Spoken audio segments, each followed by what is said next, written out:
When I first started coaching, I'd ask clients what they wanted to achieve.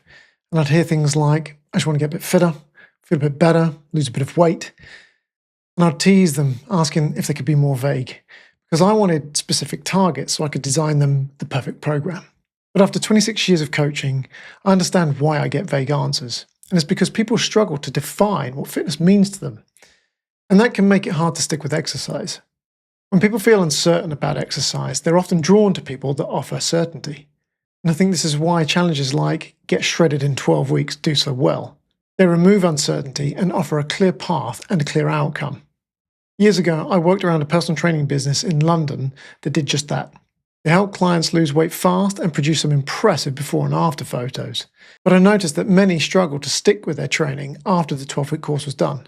This happens a lot in fitness. People invest time, effort, and money into systems promising dramatic outcomes without considering whether they can realistically sustain the process. Now, I believe that clarity comes after action and not before it, and I think a period of exploration works far better. I think people discover what fitness means to them through experience. I've known people to discover they hate gyms but love running, and I've known others that hate all forms of cardio but love lifting weights. And this is what my 12-week challenge is about. It's not transform your body in 12 weeks, it's use 12 weeks to start figuring out what fits your idea of fitness.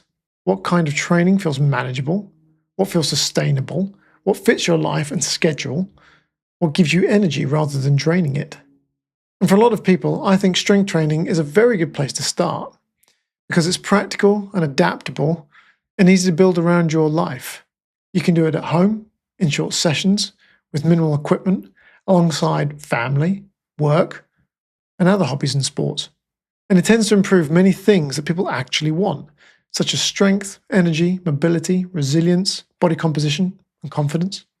I'll share an example with you. Andy, a client of mine, came to me after he'd quit going to his gym a few months back. He wasn't enjoying it, partly because he found it intimidating, but mostly because he found it inconvenient. He'd also tried kettlebell training at home, but found them awkward and uncomfortable.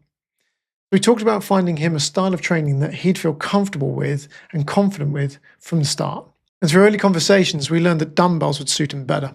What was interesting, though, was that he kept saying, I don't really have much time to train. But the more we spoke, the more I realized that it wasn't really a time issue. It was that he didn't believe his time and effort would pay off. He was holding on to an idea of a dramatic transformation of his own. But as we spoke some more, he realized this wasn't really what he wanted.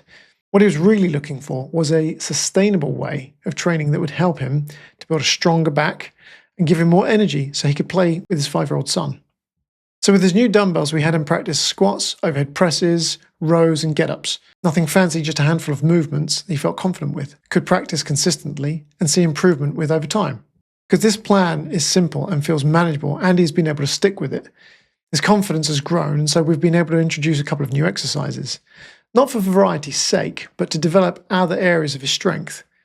And he's also learnt that once he sees visible progress, his motivation soars. And this highlights a lesson I learned years ago, and that is, progress is never boring. I've never heard anyone say, I quit because I kept getting fitter and stronger. Doesn't happen.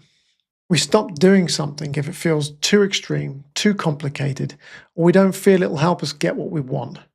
And that's why I stopped pushing clients to set specific goals and started encouraging them to explore what style of exercise fits them.